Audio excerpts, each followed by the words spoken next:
Kate Miller had grease under her fingernails that never seemed to wash out completely. It came with the job. She was bent over an old plasma coil when the door chimed, announcing another customer.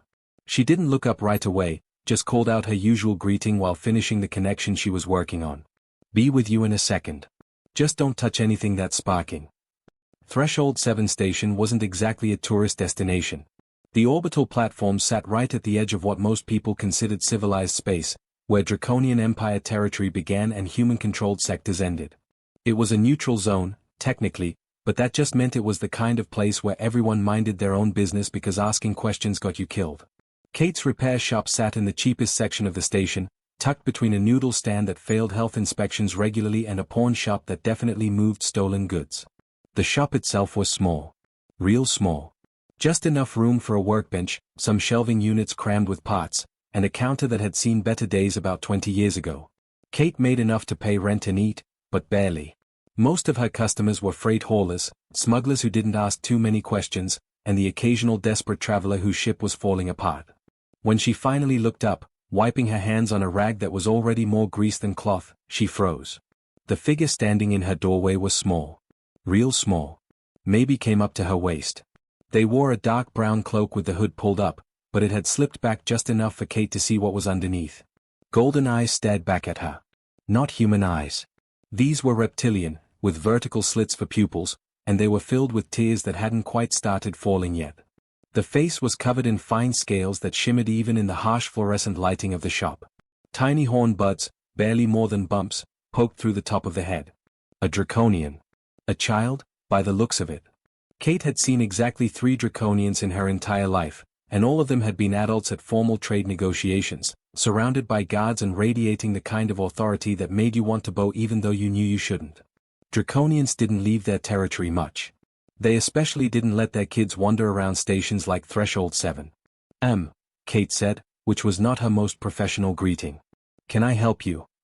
The small draconian stepped inside, and Kate noticed they were clutching something wrapped in cloth against their chest. The way they held it, protective and desperate at the same time, reminded Kate of how her little cousin used to carry his stuffed bear everywhere. Rick, her co-worker and the closest thing she had to a business partner, rolled out from under the ship component he'd been working on. He took one look at their visitor and his eyes went wide. "Oh no," he muttered. "Nope. No way." The hatchling approached the counter slowly, like they weren't sure they were in the right place. When they spoke, their voice was high-pitched and chirpy, speaking Galactic Common with an accent that made some words hard to understand. "You fix things? Make broken things work again?" "That's what the sign says," Kate replied gently. Something about the kids' posture, the way their shoulders were hunched up, made her want to be careful. "What's broken?" The hatchling carefully unwrapped the cloth bundle. What lay inside made Kate suck in a breath. It was beautiful. Even shattered into pieces, she could tell it had been something special.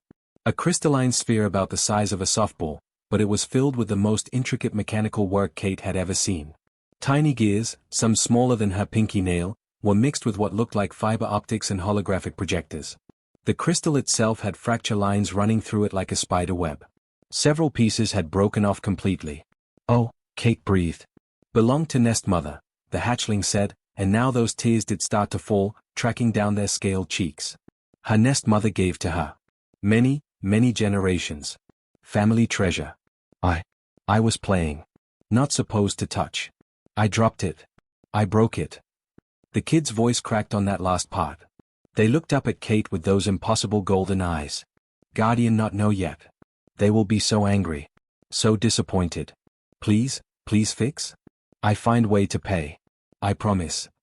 Kate's heart broke a little. She knew that feeling. When she was 8, she'd been playing in her grandmother's room and knocked over a music box that had been in their family for 3 generations. The guilt had eaten her alive for weeks. Rick was already backing away, shaking his head hard enough that his ponytail whipped around. "No. Absolutely not. Kate, don't even think about it." "Rick? That's a draconian artifact," he hissed, keeping his voice low but urgent. "Do you have any idea how protective they are about their cultural items?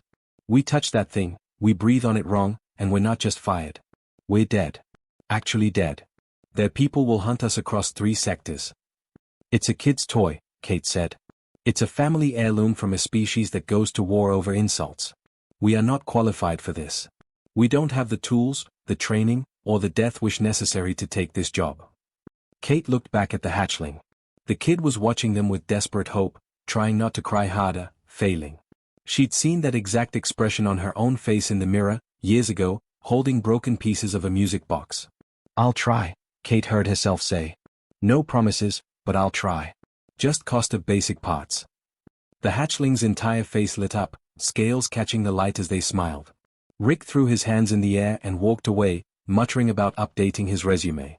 Kate had no idea that across the station plaza, hidden among the usual crowds of traders and travelers, someone else was watching. Someone with scales like burnished gold and eyes that had seen empires rise and fall. Someone who had followed his youngest child here, watching to see if they could solve their own problems. Emperor Dramath observed the human mechanic accept an impossible task for no reason except kindness to a crying child. And he was very, very interested. Kate sent Rick home around midnight. He'd been hovering over her shoulder, predicting doom every 5 minutes, and it was getting on her nerves. After he left, she locked the shop door, flipped the sign to closed, and turned on every light she had. The crystalline sphere sat on her workbench under a magnifying lamp. She'd carefully laid out all the broken pieces on a black cloth, organizing them by size and where she thought they belonged. It looked like a puzzle designed by someone who hated people. She started by pulling up every database she could access. The station's public records, trade documentation archives, even some repair forums she'd found over the years where mechanics swapped tips. She typed in draconian mechanical artifacts and waited. The results were not encouraging. Every single source said the same thing in different words. Draconian cultural items, especially old ones, could only be repaired by draconian artisans. They used special tools attuned to their bloodline. The technology involved something called psychic resonance that humans didn't fully understand. Several articles strongly warned against anyone else attempting repairs. One memorable forum post just said "don't" in capital letters, followed by a story about a repair shop that no longer existed. Kate stared at the broken toy.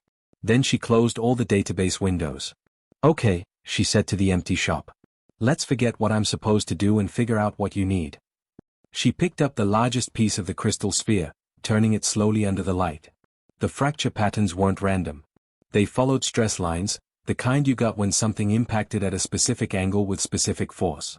The kid had probably dropped it on a hard surface, corner first. Kate grabbed her microscanner and started examining the internal mechanisms. The gears were insane. Not just small, but arranged in patterns that didn't make immediate sense. They weren't laid out efficiently by human engineering standards. Instead, they seemed to follow some kind of aesthetic principle. Beautiful, but weird. Then she noticed something. When she held two gears close to each other, they vibrated slightly. Not from any power source, they were just pieces of metal. But they wanted to connect. It was like they remembered being part of something whole. "Heh," Kate muttered. She spent the next hour just observing. Not trying to fix anything yet, just watching how the pieces interacted. She'd learned this trick from her first mentor, old Danny Chen, who taught her that machines had personalities. Not literally, obviously, but every piece of equipment had its own logic. You had to learn to listen to it. The toy's logic started making sense around 2 in the morning. It wasn't built like human technology, designed for maximum efficiency and easy repair. It was built like a living thing, with redundancy and organic flow. Each gear wasn't just moving others, it was part of a conversation. Energy flowed through the mechanisms in loops and spirals, not straight lines. Kate started sketching. Her drawings were rough, nothing fancy, just trying to map out how everything connected. She saw where the holographic projectors fed into the crystal matrix. Saw how the psychic resonance elements, whatever those actually were, threaded through the whole structure like a nervous system. Around 4 in the morning, she started the actual repair work. Her hands were steady. They always were when she was in the zone. She used a microwelder to fuse the crystal pieces back together, working in tiny sections, checking alignment constantly. The crystal was weird stuff. It looked fragile but was actually stronger than it appeared. She had to adjust her welding temperature 3 times before finding the sweet spot. The gears were trickier. Some of them were damaged beyond saving. She couldn't just grab replacement parts because, obviously, the corner store didn't stock ancient draconian microgears. So she made them. Kate pulled out her fabrication unit, an older model she'd modified about 100 times. She scanned each broken gear, adjusted the specifications, and printed new ones. The printer worked with a metal alloy that wasn't exactly what the original gears were made from, but it had similar properties. Close enough. As she worked, she started talking to herself. It was an old habit, one she'd had since she was a kid, taking apart her dad's old radio. Okay, this gear here connects to this arm, which rotates the inner sphere. Whoever designed this was showing off. You could do this with half the parts, but no, you wanted it to look good. Fair enough. She fitted a replacement gear into place, tested the movement. Smooth. Perfect. You were made for someone special, weren't you? This wasn't just a toy. This was a gift. Someone spent months on you, maybe years. The more she repaired, the more she could see the original craftsman's intentions. Every detail was deliberate. The way the gears caught light as they turned. The musical clicking sound they made. Even broken, it was beautiful. Whole, it must have been breathtaking. By 6 in the morning, she'd reconstructed about 80% of the mechanism. The holographic projectors were back online. She tested them, and faint images flickered to life inside the crystal, geometric patterns that shifted and flowed. Then she hit the problem. One of the main joints, the one that allowed the sphere to rotate freely, was too fragile. She could repair it to original specifications, but it would just break again. The kid had said they'd been playing with it. A toy that couldn't be played with was just a display piece. Kate sat back, rubbing her tired eyes. She could do what she was supposed to do and restore it exactly as it was. Or she could do something that might be really stupid. She decided on stupid. Using components from her own supplies, she fabricated a tiny stabilizer. It was barely larger than a grain of rice, but it would distribute stress across the joint instead of concentrating it at one weak point. She integrated it carefully, making sure it didn't interfere with the original mechanics. When she was done, the joint was reinforced. It would still rotate smoothly, still look right, but now it could handle being dropped or bumped without shattering. There, she said softly, fitting the last piece into place. Now you can actually be loved again, not just locked away. She powered up the complete mechanism. The gears began to turn with that musical clicking sound. The holographic projections bloomed to life, filling the crystal sphere with swirling patterns of light. They were even more beautiful than she'd imagined, like looking into a tiny galaxy. Kate smiled, exhausted but satisfied.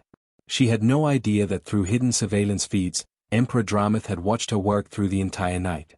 Had heard her speak to his ancestors' creation with genuine respect. Had seen her do the unthinkable and improve upon a sacred artifact, not from arrogance, but from understanding what it was meant to be. A toy.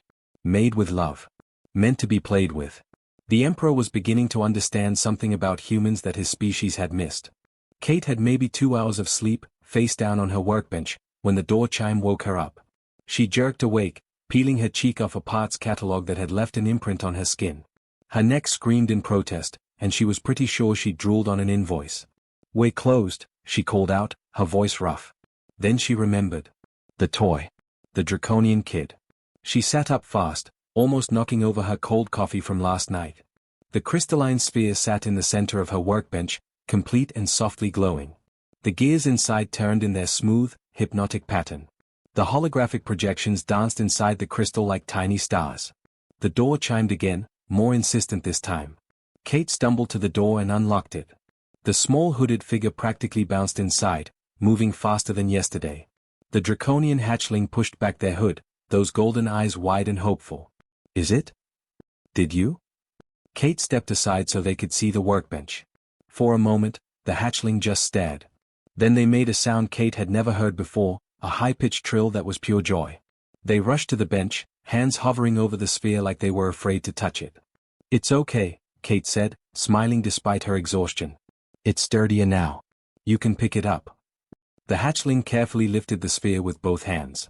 The moment their scales touched the crystal, the holographic projections brightened, responding to their presence.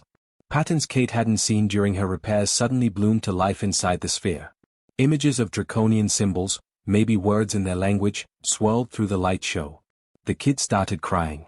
Not sad tears like yesterday, but the kind of crying that comes from relief so intense it has nowhere else to go. They clutched the sphere to their chest, their small shoulders shaking. Kate grabbed a relatively clean rag from her supplies and offered it. The hatchling took it, dabbing at their eyes while never letting go of the toy.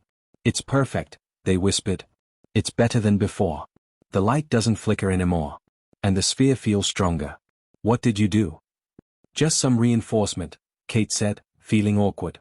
She wasn't good with crying people, regardless of species. Added a stabilizer so it won't break as easily.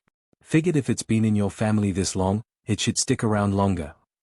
The hatchling looked up at her with something like awe. They opened their mouth, closed it, then tried again. I don't have money, they said quietly. I thought maybe I could, but I looked at my savings and it's not enough. Not for this kind of work. Kate had figured as much. The kid had shown up alone, desperate, at the cheapest repair shop on the station. She waved a hand dismissively. Don't worry about it. Seeing you this happy? That's payment enough, kiddo. Consider it a favor. The hatchling's expression changed completely. They drew themselves up to their full height, which still only came up to Kate's hip, but somehow they seemed bigger. Their face took on a seriousness that looked strange on someone so young. No, they said firmly. I cannot accept charity. In my culture, unpaid debts are chains upon the soul. They bind us, drag us down, make us less than we should be. Please. You must let me pay. The shift in their tone caught Kate off guard. The kid suddenly sounded older, more formal. This clearly mattered to them in a way she didn't fully understand. I respect that, Kate said slowly. But I'm not going to take your savings. You're a kid. Kids shouldn't have to empty their pockets for something like this. The hatchling reached up and touched the side of their neck, where their scales were slightly different colors. They carefully worked one loose, a scale about the size of Kate's thumbnail. It came free with a soft sound, and they held it out in both hands like it was something precious. I shed this last month, they explained. It's all I have to give. In my culture, freely given scales carry meaning. They are promises. They are bonds. They are honor made physical. The scale caught the light, shimmering with colors that seemed to shift as Kate looked at it. Blues and greens and golds, iridescent and beautiful. Kate hesitated. Something in the kid's posture told her this was important. Really important. Refusing might actually insult them worse than taking payment would have. Then we're square, she said gently, taking the scale. It was warm in her palm, warmer than she expected. Deal? Deal, the hatchling agreed, and their whole body relaxed. They smiled again, looking like a kid instead of a tiny diplomat. Thank you. Thank you so much. My guardian will never know it was broken. You saved me. They carefully wrapped the sphere back in its cloth, cradling it like the treasure it was. As they headed for the door, Kate followed to lock up behind them. That's when she noticed. People were watching. Not just casual glancing, but serious watching. A figure in dark armor stood by the noodle stand across the way. Another one near the pawn shop. A third by the lift entrance. They weren't even trying to be subtle about it, just standing there, still and silent, watching her shop. Kate felt eyes slide down her spine. The figures were big. Professional. The kind of people who didn't work cheap security jobs. The hatchling noticed her staring and followed her gaze. For just a second, something flickered across their face. Guilt maybe? Or worry? But then they smiled up at her one more time. Goodbye, Kate Miller. You are kind. I won't forget. They pulled up their hood and hurried off into the station crowds. Kate stood in her doorway, holding a shed scale, watching armored figures track the kids' movement from multiple angles. Rick arrived for his shift and stopped next to her, following her stare. Why are there soldiers watching our shop? He asked. I have no idea, Kate said. She was too tired to figure it out. I'm going home to sleep. You handle the morning shift. She pocketed the scale and headed for her tiny apartment, unaware that the soldiers weren't just protecting the hatchling. They were watching her too. Recording her. Reporting back to someone very, very important who'd been paying attention to everything she'd done. Kate spent the rest of that day catching up on sleep and trying not to think about the armored figures. By the time she dragged herself back to the shop the next evening, she'd almost convinced herself she'd imagined the whole thing. Exhaustion did weird things to your brain. Rick had handled the day shift and left her a note saying 3 different customers had come by asking if she could repair draconian items. Word traveled fast apparently. She crumpled the note and tossed it in the trash. One impossible repair job was enough for a lifetime. The evening was slow. She fixed a plasma regulator for a freighter pilot who paid in cash and didn't ask questions. Calibrated a navigation system that was 50 years out of date but still chugging along. Normal work. Easy work. The kind that didn't involve crying alien children or mysterious soldiers. Around closing time, she was running inventory when the station's emergency broadcast system crackled to life. That system only activated for serious problems. Hull breaches. Fires. Pirates. Kate stopped counting parts and listened. Attention Threshold 7 residents. Sectors J through M are being temporarily cleared for security purposes. This is not a drill. Please evacuate these sectors immediately and proceed to designated safe zones. Repeat, sectors J through M must be cleared immediately. Kate's shop was in Sector K.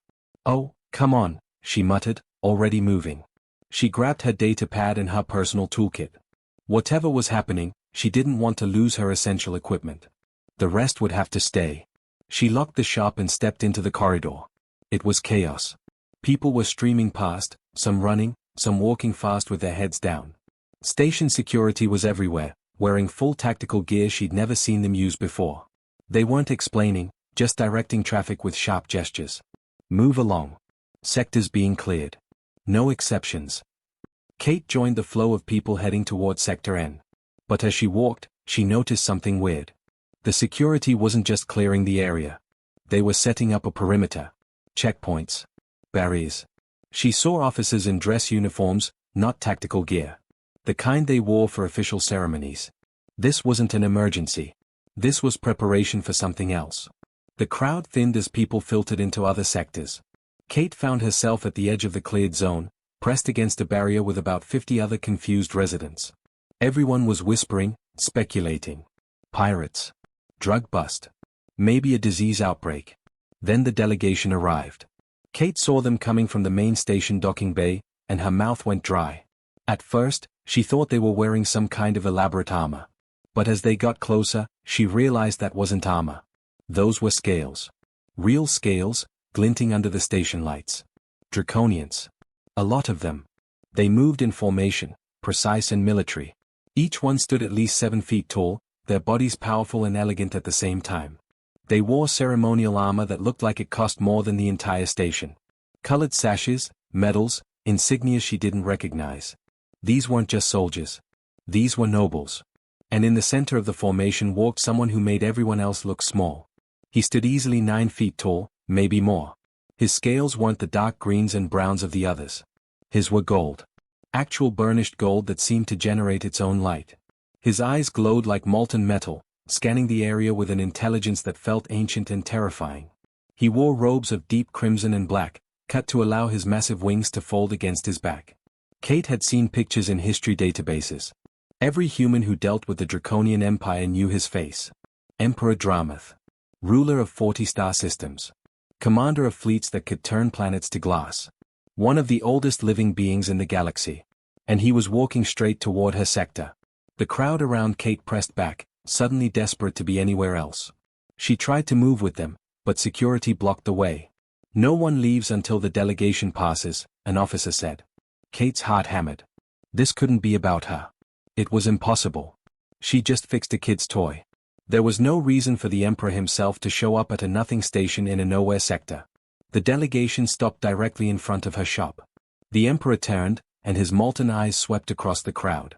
Kate felt his gaze pass over her, then snap back. Lock on. He looked directly at her. Kate Miller, his voice boomed, carrying across the entire sector without any amplification. It was like hearing thunder speak words. Mechanic of Threshold 7 Station. Step forward. Every person near Kate suddenly took 3 steps away, leaving her standing alone. She couldn't feel her legs. Couldn't breathe properly. This wasn't happening. This was a nightmare brought on by bad station food and stress. But the Emperor was still looking at her. Waiting. Kate stepped forward on autopilot. Her legs somehow worked.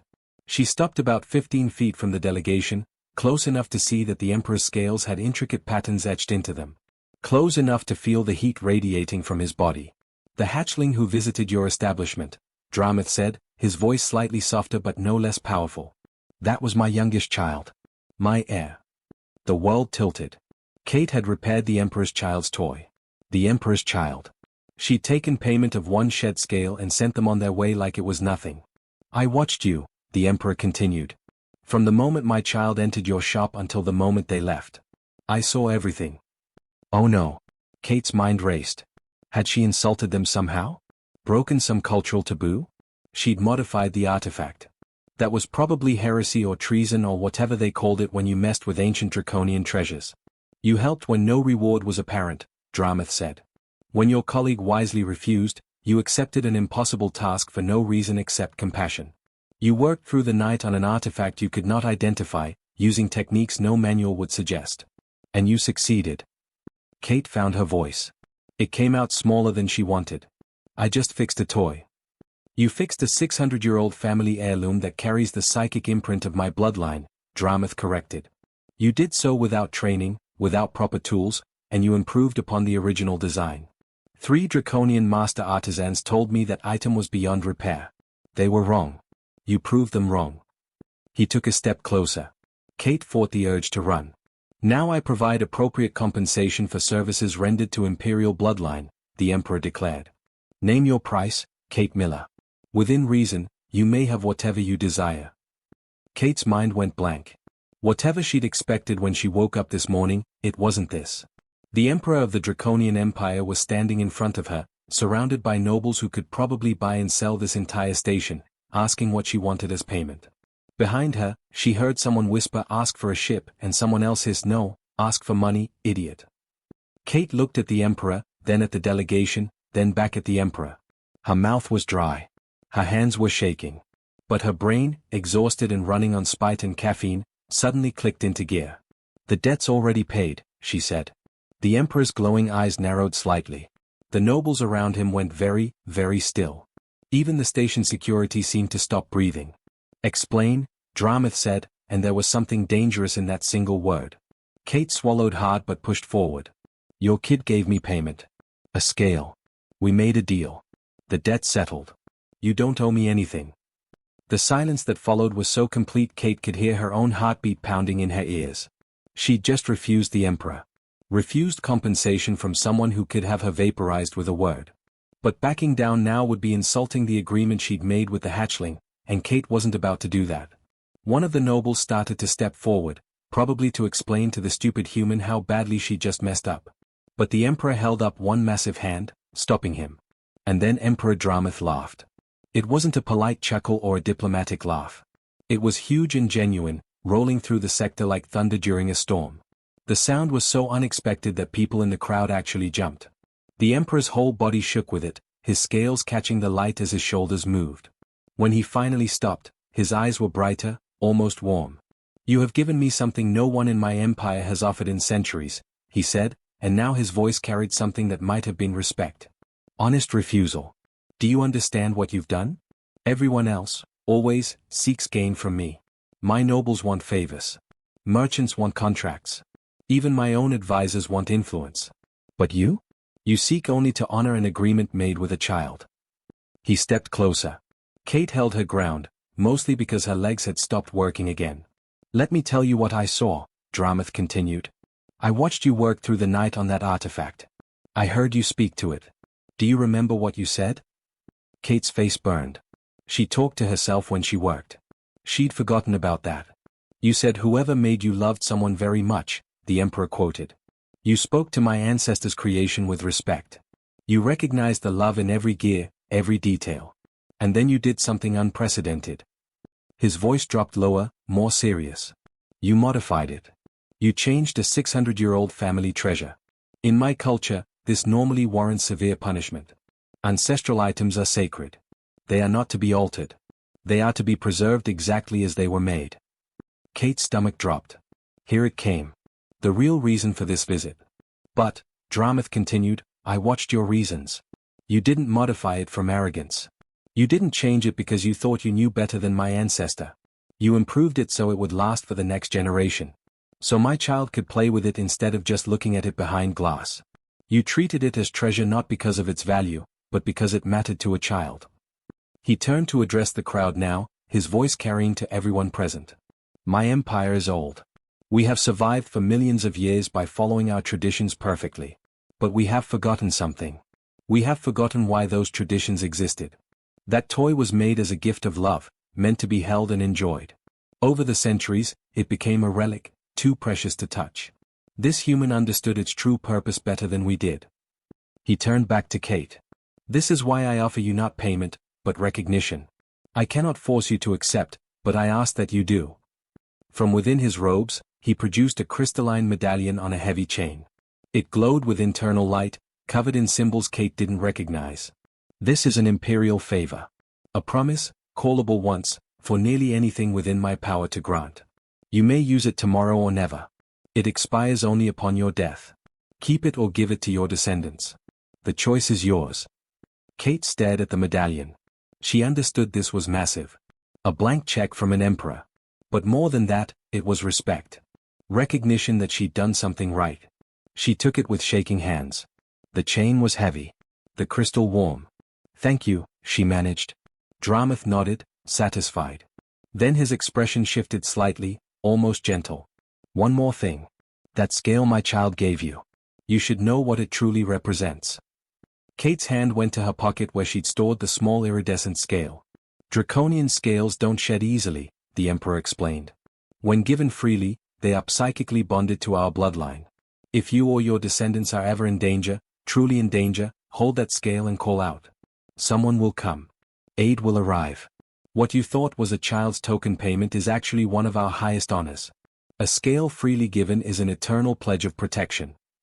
Kate pulled the scale from her pocket and stared at it.